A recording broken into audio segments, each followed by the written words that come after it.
నమస్తే. కూర్చున్న కొమ్మ నరుక్కునే వాళ్ళని ఏమంటారు? బంగ్లాదేశ్ అంటారు. ఎందుకంటే పోయి ఎక్కడో ఉన్న చైనాతోటి చెలిమి చేసి పక్కనే ఎప్పటికీ అవసరం వచ్చి భారత్తో మాత్రం గొడవ పెట్టుకోవడం అనేది ఇప్పుడు ప్రస్తుతం బంగ్లాదేశ్ ఏదైతే పాటిస్తోందో ఒక రాజనీతి, అది దానివల్ల కేవలం బంగ్లాదేశ్కి నష్టం తప్పించి ఇసుమంతా కూడా వాళ్ళకి లాభం లేదు. బిఎన్పి అని ఏదైతే పార్టీ ఉందో ఆ పార్టీ సాంప్రదాయబద్ధంగా భారత్ వ్యతిరేకి. దాని నుంచి ఎన్నుకోబడిన ప్రధాని తారిక్ రెహమాన్, ప్రస్తుతము బంగ్లాదేశ్ని పరిపాలిస్తున్న తారిక్ రెహమాన్ బిఎన్పి పార్టీ అభ్యర్థి. అతనికి భారతదేశం అంటే పడదు. అతని తల్లి కూడా ఇదే వ్యవహారం చేసేది. కానీ ఇప్పుడు చచ్చినట్టు వాళ్ళు భారత్కి లొంగి ఉండవలసిన పరిస్థితి వస్తుంది. దీనికి ఎవరో కారణం కాదు, వాళ్లే.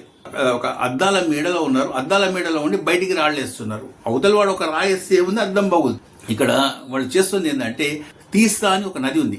ఆ నది హిమాలయాల్లో పుట్టి బెంగాల్ మీదుగా బంగ్లాదేశ్లోకి వెళ్తుంది. బంగ్లాదేశ్లో నుంచి బ్రహ్మపుత్ర నది, బ్రహ్మపుత్ర నుంచి గంగలో కలిసి గంగలోంచి సముద్రంలో కలిసిపోతుంది అనమాట. ఇది ఆ నది ప్రవహించే తీరు. ఎక్కువగా వచ్చాయి అంటే వాళ్ళకి అక్కడ మునిగిపోవడం అవుతూ ఉంటుంది, లేదా మనకి కొంచెం ఏమన్నా తక్కువ వచ్చాయి అని చెప్పి అంటే కనుక వాళ్ళకి కరువు వస్తుంది అనమాట. ఈ రకంగా వాళ్ళకి ఇబ్బంది వస్తుంటుంది ఈ నదితోటి. దీన్ని మేనేజ్ చేయడం కోసం అని చెప్పి 1983లో వాళ్ళు అంటే భారతదేశంతో ఒక అగ్రిమెంట్ చేసుకున్నారు, ఒక టెంపరీ అగ్రిమెంట్ చేసుకున్నారు. టెంపరీ అగ్రిమెంట్ అది పోస్ట్ పోన్ అవుతూ వచ్చింది, 2011 దాకా వచ్చింది. దాన్ని మేనేజ్ చేయడం కోసం అని చెప్పేసి 2011లో వాళ్ళంతట వాళ్లే ఒక కమిటీ వేసుకున్నారు బంగ్లాదేశ్. మేమే దాన్ని మెయింటైన్ చేసుకుంటాము అని చెప్పేసి ఆ కమిటీ ప్రకారం దాన్ని మెయింటైన్ చేసుకుంటూ వచ్చారు.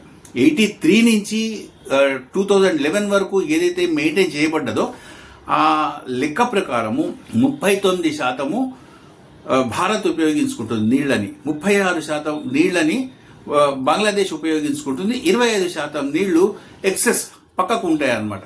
ఈ 25% ఏదైతే ఉందో దీని మీద మాత్రమే మొత్తం కొట్లాటంతా జరుగుతోంది. ఇప్పుడు 2011లో మేము మా అంతటా మేమే చేసుకుంటామని చెప్పేసి వాళ్ళు బయలుదేరారు. వాళ్ళ దగ్గర పైసలు లేక, డబ్బులు లేక, ఇంకో రకంగా కావచ్చు, మెయిన్ డబ్బులు లేక, వాళ్ళ దగ్గర డబ్బులు లేక ఈ కార్యక్రమం ఆగిపోయింది. 2020 వరకు నడిచింది ఇట్లాగా. 2020లో చైనాతోటి కలిసి మేము ఈ నదిని నిర్వహించుకుంటాము అని చెప్పేసి ముందరకు వచ్చారు. ఇది భారత్కి ఇబ్బంది కలిగించే విషయం. ఎందుకంటే అది మన సిలిగురి కారిడార్, చికెన్ నెక్ ఏదైతే ఉందో దానికి కొన్ని మైళ్ళ దూరంలో మాత్రమే, కొన్ని కిలోమీటర్స్ డిస్టెన్స్లో మాత్రమే ఉంటుంది. అందుకని చెప్పేసి భారత్ దీనికి అబ్జెక్షన్ చెప్పింది. ఈ అబ్జెక్షన్స్ మేము మెయింటైన్ చేస్తాము ఈ రకంగా అన్ని అవ్వడం. దాని లోపల ఆల్రెడీ చైనా కొంచెం ఇన్వెస్ట్మెంట్స్ కూడా చేసింది. ఇన్వెస్ట్మెంట్స్ చేసి దాని లోపల కొంచెం ప్రాజెక్టు కూడా నిర్మించడం జరిగింది. యూసుఫ్ గవర్నమెంట్ వచ్చింది, అవి అన్నీ వచ్చినాయి అనమాట.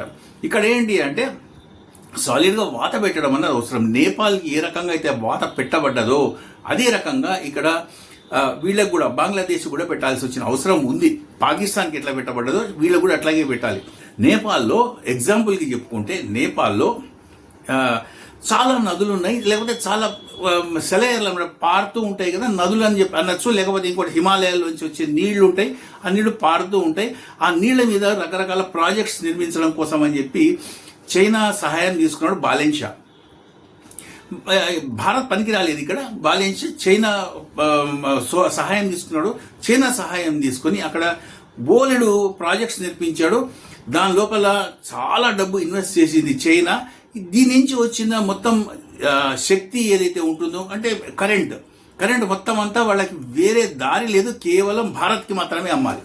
వేరే దారి లేదు, కేవలం భారత్కి అమ్మాలి. ఎందుకంటే 3 వైపులా కూడా భారత్ ఉంటుంది, 4వ వైపు హిమాలయాలు ఉంటాయి.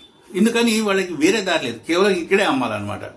అది మొత్తం అయ్యేంత వరకు ఆగి భారతదేశము సింగిల్ లైన్ ఒక ప్రెస్ నోట్ ఒకటి రిలీజ్ చేసిందనమాట. చైనా ఇన్వెస్ట్మెంట్స్ తోటి ప్రపంచంలో ఎక్కడన్నా సరే విద్యుత్ శక్తి కనుక ఉత్పత్తి అవుతుంటే భారతదేశం దాన్ని కొనదు. That's all. సింగిల్ లైన్ చేసి వదిలిపెట్టింది.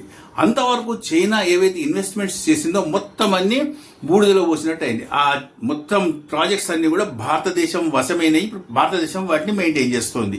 సరే, ఇట్లాంటి వాటికి ఇప్పుడు బంగ్లాదేశ్ కూడా పెట్టాలి. దీనికోసం అని చెప్పి, ఎందుకంటే ఏ రకంగా వెళ్ళి ఏ రకంగా చేసినా కానీ ఎటు తిరిగి లాస్ట్కి మళ్ళా భారతదేశం యొక్క ఆశీర్వాదము భారతదేశం దగ్గరికి వచ్చి మాత్రమే వాళ్ళు ప్లీజ్ అని అడగాల్సిందే. ఇంకా వేరే దారి లేదు. వేరే దారి ఎక్కడ ఎటువంటి వ్యవహారం చేసినా, ఎవరితోటి నువ్వు అగ్రిమెంట్ చేసుకున్నా, ఏం చేసినా లాస్ట్కి ఎస్ ఆ నోనా అనిపించుకోవాల్సింది వచ్చి మళ్ళీ భారతదేశం దగ్గరికి వచ్చి భారతదేశంతో ఇప్పుడు వాళ్ళు స్నేహంగా ఉండడం కోసం అని ట్రై చేస్తున్నారు. ఇప్పుడు ఇంత అయిన తర్వాత, ఇంత గొడవ ఇన్ని అయిన తర్వాత భారతదేశంతో ఇప్పుడు భారతదేశంతో ఇప్పుడు వాళ్ళు స్నేహంగా ఉండడానికి చాలా ప్రయత్నాలు చేస్తున్నారు. వాళ్ళ నీటిపారుదల శాఖ మంత్రి ఎవరైతే ఉన్నారో పెద్ద మనిషి, ఆయన ఇచ్చిన ఒక స్టేట్మెంట్ ఏంటంటే, భారతదేశము ఎంతో మంచి దేశము, ఎంతో మంచి మిత్రుడు కూడా. అటువంటి మంచి మిత్రుడు తన మిత్రుల్ని కూడా జాగ్రత్తగా అట్లాగే చూసుకుంటాడు. తన మిత్రుడు ఎవరైతే ఉంటారో ఆయన అవసరాలు తీరిన తర్వాత సహాయం మిత్రులు ఎవరైతే ఉన్నారో వాళ్ళకి తప్పకుండా చేస్తాడు అని చెప్పేసి కామెంట్స్ చేస్తున్నాడు. మరి ఈ బుద్ధి సిలిగురి కారిడార్కి దగ్గరలో వెళ్ళిపోయి అక్కడ ప్రాజెక్ట్స్ చైనాతోటి నిర్మిస్తున్నప్పుడు ఎక్కడ పోతుంది, ఏమైతుంది, అప్పుడు మంచి మిత్రుడు కాదా? ఇవన్నీ కూడా ఇట్లాగే వాద పెట్టాయి. ఇప్పుడు మెల్లిగా వాళ్ళు ఇండియాకి మళ్ళీ దగ్గర అయిదాము అని చెప్పేసి ఒక చాప్లూసి అంటారు, అది చేస్తున్నారు అనమాట. భారత్ కార్యక్రమాన్ని ఇన్వైట్ చేసింది భారతదేశాల్లోకి, రండి మీరు అని చెప్పేసి గౌరవప్రదంగా ఇన్వైట్ చేసింది. దానికి ఆయన 100 కండిషన్స్ పెట్టాడు. సరే, అది వేరే విషయము. రకరకాల కండిషన్స్ పెట్టి నేను ఇది పూర్తయితే అది పూర్తయితే అప్పుడే వస్తాను, లేదా రాను అని చెప్పేసి. ఇప్పుడు ఈ కండిషన్స్ అన్నీ కూడా గాలికి పోతాయి. 1 or 2 monthsలో చచ్చినట్టు వస్తాడు. చచ్చినట్టుగా ఎటువంటి కండిషన్స్ లేకుండా భారత్లోకి రావాల్సిన అవసరము ఇప్పుడు బంగ్లాదేశ్ ప్రధానికి ఉంది. ఆ లంచగొండి ప్రధాని ఎవరైతే ఉన్నాడో అతనికి ఉంది. తీస్తా నదికి సంబంధించిన వ్యవహారం ఒకటే కాదు, గంగా నదికి సంబంధించిన వ్యవహారం కూడా ఉంది. గంగా నది యొక్క మెయింటెనెన్స్ ఏదైతే ఉందో ఆ మెయింటెనెన్స్ 1996లో చేసుకున్నారు బంగ్లాదేశ్, ఇండియా గంగా నది ట్రీట్మెంట్ కోసం అని చెప్పేసి ఒక అగ్రిమెంట్ చేసుకున్నారు 30 yearsకి గాను 1996లో చేసుకుంటే అది డిసెంబర్ 2026కి అయిపోతుంది. ఇప్పుడు దాన్ని రీఫ్రెష్ చేయాలి అంటే పాత రోజులు కాదు ఇవి, పాత గవర్నమెంట్ కాదు. ఎంతో ఉదారంగా అడిగిన అడగకపోయినా సమానంగా ఇంత పెద్ద భారతదేశానికి అంత చిన్న బంగ్లాదేశ్కి సమానంగా నీళ్లు పంచిపెట్టిన అప్పటి గవర్నమెంట్స్ ఇప్పటి గవర్నమెంట్స్ చాలా తేడా. ఈ గవర్నమెంట్స్ ఇప్పటి రకంగా వ్యవహరిస్తాయి, రావాల్సిందే. ఈ వీడియో మీద మీ అభిప్రాయం ఏంటి? దయచేసి కామెంట్స్ రూపంలో చెప్పండి. అట్ ద సేమ్ టైం ఈ వీడియో లైక్ చేయండి, ఛానల్ని సబ్స్క్రైబ్ చేయండి. Thank you.